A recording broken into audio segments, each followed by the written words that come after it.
দিনে এই ছোট্ট দোয়াটি যদি মাত্র 3টি বার পাঠ করতে পারেন, আপনার কেউ ক্ষতি করতে পারবে না, আপনাকে কেউ ব্ল্যাক ম্যাজিক করতে পারবে না।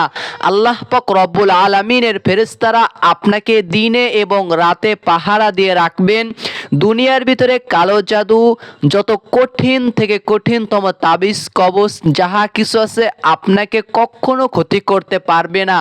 তাহলে এই ছোট্ট দোয়াটির আমল অবশ্যই করবেন। আল্লাহ পাক রব্বুল আলামিনের ফেরেশতারা সব সময় আপনাকে পাহারা দিয়ে রাখবেন, কেউ কোনো ক্ষতি করতে পারবে না। এবং এই দোয়াটি আপনি অবশ্যই সকালে 3 বার, সন্ধ্যায় 3 বার পাঠ করবেন।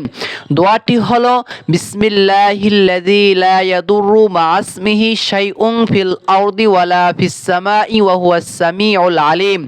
এই দোয়াটি সকাল এবং সন্ধ্যায় 3টি বার করে পাঠ করে নেবেন, তাহলেই হয়ে যাবে।